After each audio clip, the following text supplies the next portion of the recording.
खबरों से आगे में आज शाम, क्या अस्करियत पसंद अमरीका के अंदर हमले करने की सलाहियत हासिल कर सकते हैं? अमरीका में मुकीम शामी हुकूमत के मुखालफीन एक कठिन दोराहे पर, और मुआशी अबतरी अमरीकी रियासत नेवाडा में रहने वालों को कैसे मुतासिर कर रही है? ये है वॉइस ऑफ अमेरिका की पेशकश खबरों से आगे।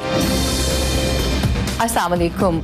वॉइस ऑफ अमेरिका के वाशिंगटन स्टूडियो से खुशामदीद। प्रोग्राम खबरों से आगे के साथ मैं हूँ आयशा खालिद।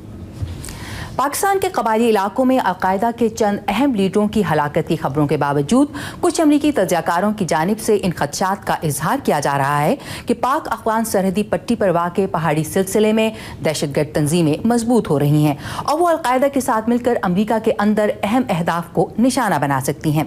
मोहम्मद आतिफ ने अपनी रिपोर्ट में वाशिंगटन के कुछ तज्ज़ियाकारों से ये जानने की कोशिश की है कि दहशतगर्दों के खिलाफ लड़ी जाने वाली एक तवील जंग के बावजूद भी क्या अस्करियत पसंद इतनी सलाहियत रखते हैं कि मगरबी अहदाफ को निशाना बना सकें? आइए देखते हैं। बॉब वुडवर्ड्स की किताब ओबामा's वॉर्स के मुताबिक 2008 का सदारती इंतखाब जीतने के बाद सदर ओबामा को दी जाने वाली पहली सिक्योरिटी ब्रीफिंग में बताया गया था कि अमेरिका जंगें तो इराक और अफगानिस्तान में लड़ रहा है, मगर इसे फौरी खतरा 18 करोड़ आबादी के मुल्क पाकिस्तान से है, जिसकी अफगानिस्तान के साथ 1500 किलोमीटर तवील सरहद है और जिसके पास 100 के करीब एटमी हथियार मौजूद हैं। पाकिस्तान और अमेरिका दहशतगर्दी के खिलाफ जंग के अहम इत्तेहादी भी हैं, मगर बाज़ अमरीकी तज्ज़ियाकारों के मुताबिक पाकिस्तान के सरहदी इलाकों में मौजूद मुबैना इंतहा पसंद तंजीमें और वहाँ रूपोश अलकायदा के अरकान आज भी अमेरिका पर हमलों की मनसूबाबंदी में मसरूफ़ हैं। स्टीवन टैनकेल वाशिंगटन की अमेरिकन यूनिवर्सिटी से वाबस्ता हैं। अमरीका पर दहशतगर्द हमला करना अब इतना आसान नहीं है और अमरीका पाकिस्तान की मदद से इस खतरे को कम करने में कामयाब हुआ है, मगर तशवीश की बात यह है कि बहुत ही कम तरबियत याफ्ता कोई भी शख्स नुकसान पहुंचा सकता है। इसकी मिसाल फैसल शहजाद है। अगरचे सख्त सिक्योरिटी इक़दाम के बायस तहरीक तालिबान पाकिस्तान उसकी मुकम्मल तरबियत ना कर सकी और शायद इसी वजह से उसने जिस कार बम धमाके की कोशिश की वो कामयाब ना हो सका। लेकिन स्टीवन कहते हैं कि अगर दहशतगर्द ऐसी कोशिशें करते रहे तो कभी न कभी कामयाब भी हो सकते हैं। उन्हें तशवीश ये है कि जो तंजीम या फर्द ऐसा मंसूबा बनाता है उसके माजी में पाकिस्तान के खुफिया इदारों से ताल्लुकात न रहे हों। अगर ऐसा हमला होता है तो अमेरिका पर बहुत दबाव होगा कि वो इसका जवाब दे, और ऐसा कोई इशारा कि हमले के जिम्मेदार पाकिस्तान में है या रियासती इदारों में से किसी शख्स का हमला करने वालों से ताल्लुक था बहुत बड़ा मसला पैदा कर सकता है और यकीनन ये दोनों मुल्कों के ताल्लुकात के लिए खतरनाक होगा। शुजा नवाज वाशिंगटन के थिंक टैंक अटलांटिक काउंसिल से वाबस्ता हैं। वो कहते हैं कि ये तासुर गलत है कि पाकिस्तान जिन जिहादी तंजीमों के खिलाफ एक्शन नहीं लेता वो अमेरिका पर हमला कर सकती हैं। पाकिस्तान की अस्करी क़यादत जो है वो काफ़ी अक्लमंद है और वो समझते हैं कि इसकी क्या रिस्क होगी। जो पहले हिंदुस्तान पे या कश्मीर पे जो प्रेशर डाल रहे थे वो उसका एक कोई मकसद था, लेकिन अमेरिका पे हमला करना जो है इसका कोई ख़ास मायने नहीं नज़र आते। साबिक सेनेटर अकबर ख्वाजा का ताल्लुक पाकिस्तान पीपल्स पार्टी से है। वो कहते हैं कि पाकिस्तान के किसी इदारे का किसी भी दहशतगर्द तंजीम से कोई ताल्लुक नहीं। पाकिस्तानी हुकूमत या पाकिस्तानी अवाम मैं समझता हूँ एक मॉडरेट सोच रखते हैं।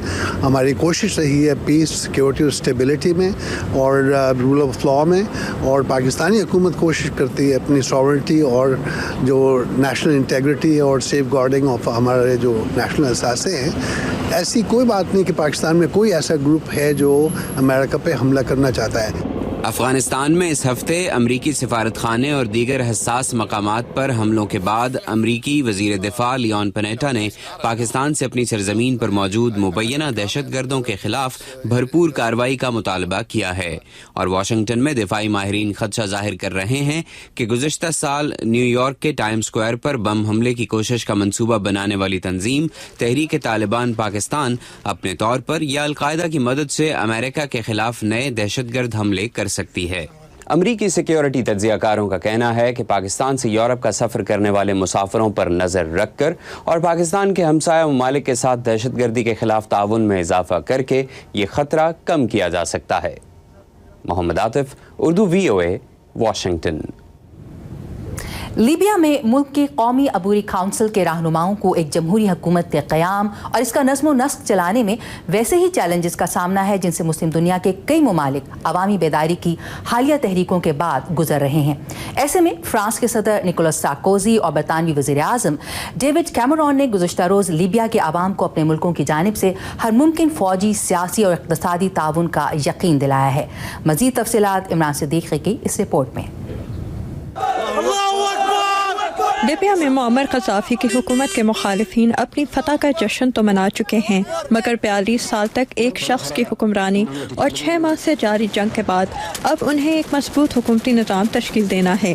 इनकी मज़ाहमती तहरीक की हिमायत करने वाले दो अहम मुल्क फ्रांस और बरतानिया के सरबराहों ने लीबिया का दौरा किया है और लीबिया के अवाम से वादा किया है कि वह न सिर्फ लीबिया के लिए फ़ौजी, सियासी और इक़्तिसादी इमदाद जारी रखेंगे बल्कि कर्नल क़ज़ाफ़ी का सुराग लगाने में भी इमदाद फराहम करेंगे। your democracy and build your country for the future. Thank you very much. दूसरी तरफ लीबिया की अबूरी कौमी काउंसिल जो अपनी पोजीशन मुस्तहकम करने की कोशिश कर रही है और इसे मुअम्मर क़ज़ाफ़ी के बाकी मानदा हामियों की जानिब से अब भी मज़ाहमत का खदशा है। एमिल हकैम लंदन के international institute for strategic studies से वाबस्ता हैं। मुझे यही परेशानी है, इसीलिए अबूरी काउंसिल को बहुत एहतियात से काम लेना होगा। उन्हें किसी से बदला लेने के बजाय साबिक हुकूमत में से कुछ अरकान को नए सियासी निज़ाम में शामिल करना चाहिए। into the new political configuration. माहिरीन के ख्याल में ये हिकमत अमली लीबिया में इराक जैसे हालात पैदा नहीं होने देगी जहाँ सद्दाम हुकूमत के हामी और फौजी बागियों से मिल गए थे और जिसके नतीजे में बगदाद पर हमले हुए। मगर लीबिया के ताजिर सालिम अल मायार इससे परेशान नहीं। The comparison with Iraq is irrelevant. Libya का इराक से मुआवजा करना मुनासिब नहीं। लीबिया का पस मंज़र और हालात की नौइयत बिल्कुल मुख्तलिफ है और हकीकत में भी लीबिया इराक नहीं है। And you know, literally Libya is not Iraq. अल मायार कहते हैं कि लीबिया के अबूरी रहनुमा पुरानी सियासी और कबायली वफादारियों की जगह एक नई कौमी शनाख्त पैदा करने की कोशिश कर रहे हैं। अब नया नजरिया ये है कि हम सब लीबियाई हैं और हमें एक सिविल सोसाइटी की ज़रूरत है जो लीबिया की तरक्की के लिए काम करे और 42 साल की खस्ताहाली का मुतबादिल बने। मगर लंदन के international institute for strategic studies से मुंसलिक एमिल हकीम कहते हैं कि ऐसा करना आसान नहीं। मैं अफसरशाही की अहलियत के बारे में परेशान नहीं। मुझे उन सियासतदानों की ज़्यादा फिक्र है जो अभी इक़्तिदार की तब्दीली के मुतालिक बहुत अच्छी बातें कर रहे हैं। अबूरी काउंसिल के सरबराह मुस्तफ़ा अब्दुल जलील ने इस हफ्ते लीबिया में एक नए आगाज़ की बात की। उन्होंने गैरत और वक़ार का जिक्र किया जो लीबिया के अवाम ने मुअम्मर क़ज़ाफ़ी को इक़्तिदार से हटाकर हासिल किया है और मुल्क में इत्तदाल पसंद इस्लाम पर मबनी निज़ाम कायम करने का वादा किया। बरतानवी वज़ारत ख़ारजा के तर्जुमान ने भी लीबिया की कौमी अबूरी काउंसिल के बारे में अच्छी उम्मीद का इजहार किया। अबूरी काउंसिल एक अरसे से इस दिन की तैयारी कर रही थी और उन्होंने जमहूरी निज़ाम के लिए जो सोच विचार और मनसूबाबंदी की है हम उससे काफ़ी खुश हैं। अगर वो ऐसा निज़ाम वज़ा करने में कामयाब हो जाते हैं जिसमें सबकी शराकतदारी हो तो हमें इससे अच्छी उम्मीद है। लेकिन इस अच्छी उम्मीद का असल इम्तिहान तब शुरू होगा जब खुशी की तकरीबात ख़त्म हो जाएंगी और जमहूरी इदारों की तश्कील का काम हकीकी मायनों में शुरू होगा। एल पेसन के साथ आमिना खान, उर्दू VOA। ये थी हमारे साथी आमिना खान की रिपोर्ट। इमरान सिद्दीकी की रिपोर्ट हम आपको दिखाएंगे एक ब्रेक के बाद, जिसमें वो आपको बताएंगे कि अमेरिका में मुकीम शाम की हुकूमत के मुखालफिन किस मुश्किल मरहले का सामना कर रहे हैं। इस पर एक रिपोर्ट ब्रेक के बाद।